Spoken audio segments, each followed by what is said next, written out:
Selamat datang kembali di Era Entertainment. Selamat datang kembali di The Golden Cross Playlist. Seperti biasa hari ini kita akan melanjutkan review saham part yang ke-457.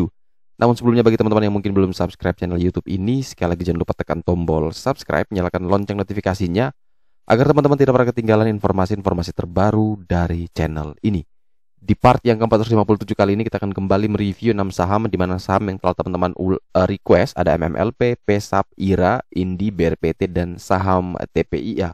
Sebelum kita lanjutkan untuk mereview ke 6 saham tersebut, seperti biasa kita akan meng-highlight pergerakan dari indeks harga saham gabungan kita, di mana IHSG kembali mencetak rekor all-time high-nya berturut-turut ya. Ini luar biasa, all-time high lagi di level 6996. Ini kurang sedikit lagi, kurang 4 poin lagi dia capai di level 7000. Apakah besok bisa? Tidak ada yang tahu, tapi turnovernya juga cukup besar hari ini 19,4 triliun.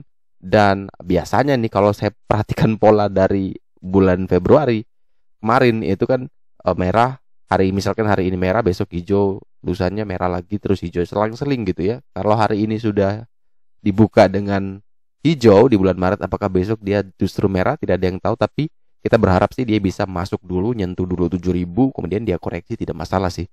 Dengan hari ini 297 saham naik, 225 saham turun, dan ada 157 saham yang bergerak stagnan. Dari sisi net foreign buy kembali ini masuk inflow-nya sangat kencang sekali, 1,7 triliun di bursa kita inflow dari net foreign buy, di mana ini dipimpin oleh BBRI, mungkin ada MDK, ada Arto, ada Telkom, ada Astra, ada Mtek, ada Adaro, dan juga ada Antam.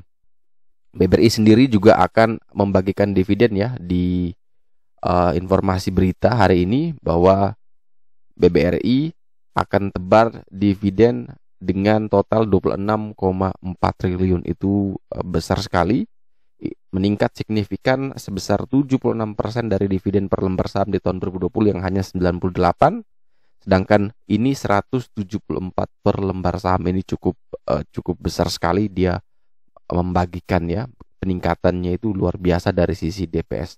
Ini yang mungkin membuat investor asing masuk terlalu besar sekali di BBRI. Kalau kita perhatikan dalam 1 bulan terakhir saja ya, kalau kita perhatikan inflow di BBRI itu ada 4,2 triliun. Ini sangat besar sekali. Atau mungkin kita lihat dalam kurun 6 bulan terakhir pun 13 triliun inflow di BBRI. Jadi BBRI masih sangat kuat sekali inflow-nya, dan tentu teman-teman yang ikut review kemarin ya, target-target itu kan langsung ditepati semua ya. Walaupun dia opening lompat, tapi teman-teman bisa ikuti bahwa target BBRI sudah kita bahas kemarin, teman-teman bisa pantau dari yang kemarin.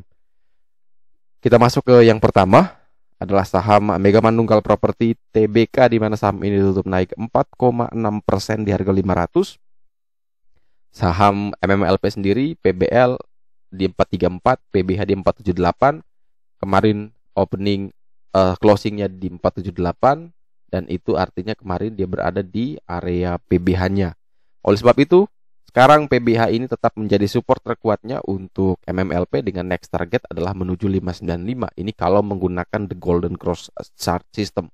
Tapi kalau dari yang saya gambarkan di sini sekilas bahwa MMLP ada rejection di sekitaran area 515. Dan ini tentu teman-teman harus waspada juga, karena memang ketika sudah rally cukup kencang, wajar sekali ketika dia harus koreksi untuk kemudian kembali dia bisa terus melaju. Dan oleh sebab itu ini kurang lebih ada di level 478, 490. Ini bisa teman-teman pakai sebagai acuan jikalau ternyata saham ini malah koreksi. Jadi ketika dia turun kembali di range tadi 478, 490, boleh dipertimbangkan untuk re-entry. Cut loss di bawah 478 dengan target berikutnya ke 560, 565, itu boleh teman-teman pakai. Tapi kalau besok dia bisa breakout sekaligus di atas 515, tentu teman-teman juga bisa buy on breakout dengan target ke 540 sampai dengan 565. Jadi ini merupakan skenario dari MMLP. Kalau misalkan tidak mampu breakout, kita tunggu di level support. Kalau bisa breakout, maka kita buy on breakout. Dari sisi broker summary, secara volume ini belum menarik, namun secara structure untuk MMLP terlihat menarik. Selanjutnya kita ada saham G Resources Asia Pasifik atau dengan kode emiten PESAP hari ini tutup minus 6,16% di harga 137 dibanding 2 kali setelah rally ya. Mungkin di sini pernah kita ulas, kemudian rally ya, saya sempat dibully di Stockbit kalau tidak salah, katanya analisanya ngawur, tapi ternyata setelah itu naik tidak muncul lagi orangnya. Dan ini mungkin kalau saya bahas lagi dia muncul lagi nih. Dan kalau kita perhatikan dari The Golden Cross, jelas di sini telah patah dari 146 dan sekarang sedang menuju ke area support di 123, dan ini merupakan support PBL atau support terkuat dari saham PESAP. Oleh sebab itu bagi teman-teman yang ingin membeli tentu harus hati-hati karena jarak dari harga saat ini menuju PBL itu masih cukup lebar, sehingga jauh lebih bijak kalau misalkan teman-teman menunggu antara dia dekat dengan 123 atau dia kembali naik di atas 146. Itu opsi yang mungkin bisa teman-teman pakai. Kemudian berikutnya ada dari sisi broker summary ya, ini secara volume masih menarik sebenarnya, dan secara structure ini masih terlihat menarik juga sebenarnya. Jadi baik volume maupun structure untuk PESAP terlihat menarik, namun secara teknikal ini masih belum menarik untuk kita entry.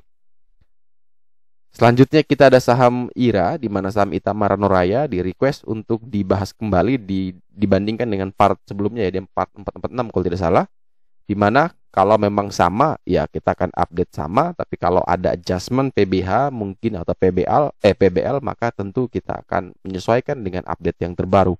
Nah, di saat chart ini ya itu PBL-nya di 1720 dan PBH-nya di 1855, dan tentu bagi teman-teman yang ingin membeli adalah semakin dekat dengan PBL tentu itu menawarkan risk reward yang menarik.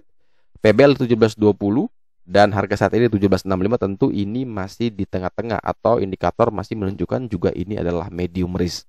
Oleh sebab itu teman-teman punya opsi ya, antara mau beli di harga saat ini kemudian terus mencicil sampai di atas 1720 atau dekat dengan 1720, atau opsi berikutnya adalah tunggu sekalian di 1720 1730 baru beli, kemudian prepare SL di bawah 1700, atau menunggu sekalian breakout di 1855. Jadi ada 3 opsi sebenarnya, selalu ada 3 opsi ketika dia berada di tengah-tengah ya.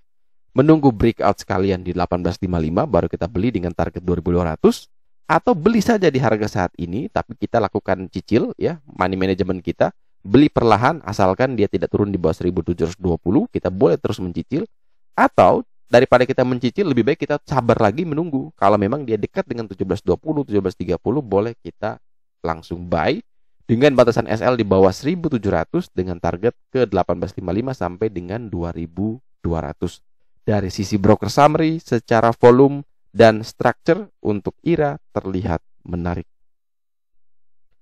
Selanjutnya kita ada saham Indi, di mana saham Indika Energi hari ini ditutup di level 14,34%, di mana saham ini naik di level 2550 dan tadi pagi sempat ke 2750 atau naik 20% lebih, dan ini kenaikan yang sangat fantastis dari Indi ya. Dari 40 hari lalu dia masih di 1460, sekarang sudah di 2550 dan kenaikannya hampir 100%, dan ini kenaikan yang cukup fantastis sehingga tentu wajar sekali kalau misalkan setelah naik harus ada koreksi-koreksi sehat untuk dia bisa terus kembali melanjutkan rally. Contohnya seperti ini, dia bergerak pelan, tiba-tiba naik dengan candle besar dan volume yang besar, kemudian naik terus, koreksi dulu, dan akhirnya dia kembali rally dengan kenaikan yang cukup fantastis. Oleh sebab itu, di sini kalau dari The Golden Cross ada PBH di 2250 dengan target berikut ke 2350. Namun saya kasih bantuan di sini ada chart juga,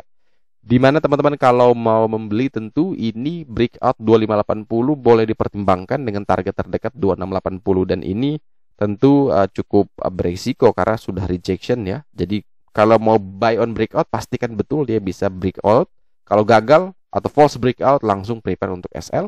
Kemudian opsi kedua adalah tunggu dia koreksi lagi. Masuk ke dalam box ini ya, 2310, 2390 bolehlah kita coba untuk ambil untuk koleksi saham Indi. Kemudian prepare SL di bawah 2300. Jadi langsung cepat prepare SL karena ada potensi kalau dia tidak mampu bertahan sampai di level 2310, maka peluang besar dia akan kembali ke 1960 sampai dengan 2010.